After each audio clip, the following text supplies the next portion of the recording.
kan tidak semua orang itu bisa konsisten nih Mas. Bisa konsisten belajar dalam jangka waktu yang lama. Menurut saya sih manusiawi ya, kadang orang tuh punya semangat yang tinggi, tapi juga kadang menurun gitu.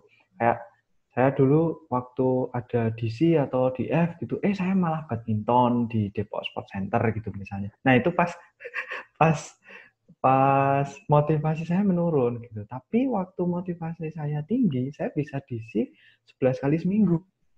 Nah,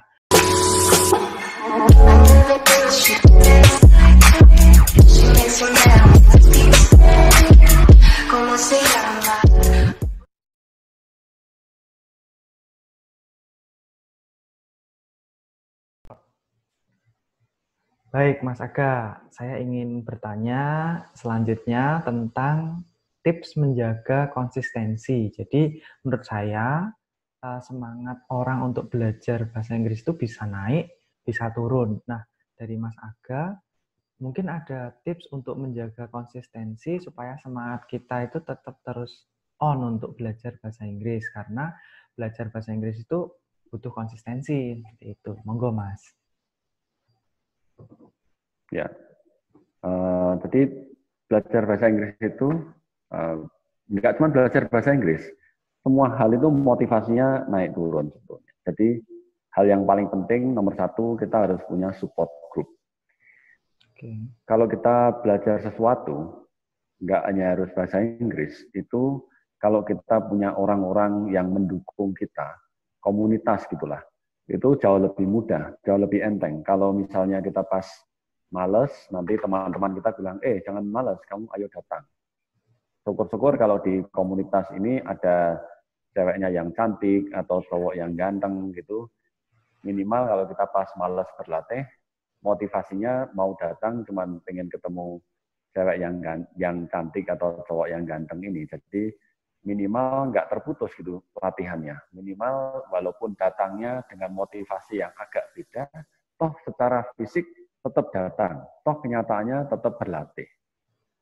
Itu nomor satu. Jadi kalau bisa punya support group. Nomor dua, pas kita motivasinya tinggi, dalam tanda kutip waras, itu kita tulis. Kita ini melakukan ini kenapa sih? Kenapa sih aku tuh belajar bahasa Inggris gitu? Kalau bisa ditulis, karena tulisan ini nggak kemana-mana, atau tulisan ini akan kita simpan.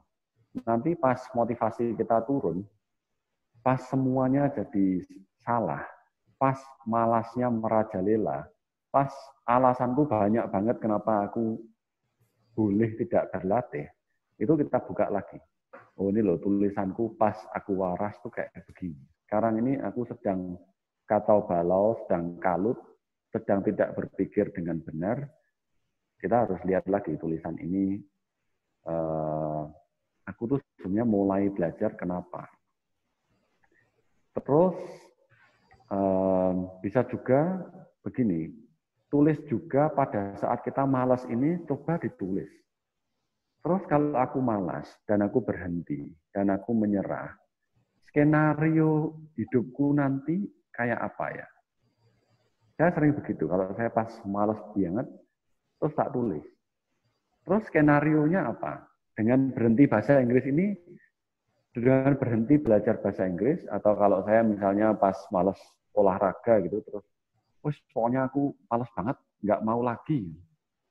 Ya, terus kalau kamu berhenti berolahraga atau berhenti makan makanan yang sehat, nih skenario hidupmu terus apa? Tanpa olahraga, tanpa makan yang sehat, tapi aku bisa hidup sampai umur 80 tahun dengan sehat.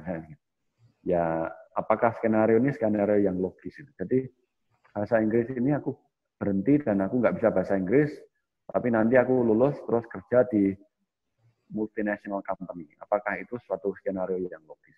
Jadi, kita bisa tes sendiri gitu. Logika-logika dan mood kita itu kita tes sendiri, jangan sekedar kita turuti. Ada juga kadang-kadang saya juga berpikir, ya kita ini hidup atau belajar kan nggak buat kita sendiri juga. Kamu bisa hidup karena orang lain juga, toh. Kita mempersiapkan hidup ini untuk orang lain, kan. Maksudnya misalnya belajar bahasa Inggris. Dengan begitu bahasa Inggrisku bagus, dapat kerjaan yang bagus. Dapat kerjaan yang bagus berarti nanti hidupku pun membaik karena bahasa Inggris. Dengan begitu aku bertanggung jawab sama istriku, berarti aku memberi dia kehidupan yang baik. Aku bertanggung jawab terhadap anakku, berarti aku bisa memberi dia kehidupan yang baik. Bisa memberi dia fasilitas yang cukup, menyekolahkan dia di tempat yang bagus, dan seterusnya. Kalau aku nggak bisa bahasa Inggris, atau hidupku nggak bagus lah, aku menikahi seseorang dan membawa satu anak ke dunia ini, aku harus minta maaf sama anakku. Sorry ya nak, kamu tak ajai ke dunia ini, tapi tidak terlalu nyaman buat kamu, fasilitasmu kurang. Maaf ya, bapak dulu malas berlatih, atau bapak dulu nggak pinter. Jadi dengan motivasi-motivasi macam begitu, bayangkan itu mestinya motivasi kita tidak harus terjaga ya. Motivasi itu sangat sulit menjaga, mood itu sangat sulit. Mood itu boleh down, motivasi itu boleh drop. Kita nggak bisa menolak. Respons kita aja gitu. Setelah motivasi ini down, habis. Motivasi itu udah habis, aku tuh bosen banget. Iya, nggak apa-apa. Biar aja motivasinya bosen banget, biar di situ aja motivasinya. Nggak usah dilawan, nggak usah diapa-apakan. Yang penting ya respons kita tuh mau apa sekarang. Kita mau jalan terus atau mau stop? Ya, saya jadi ingat Mas Aga dulu pernah sampaikan di kelas waktu itu.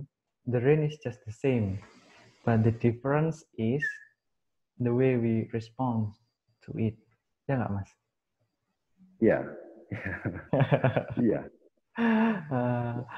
Baik, kita masih akan ngobrol-ngobrol tentang tips and trick untuk belajar bahasa Inggris. Tapi kita akan lanjutkan ke video selanjutnya.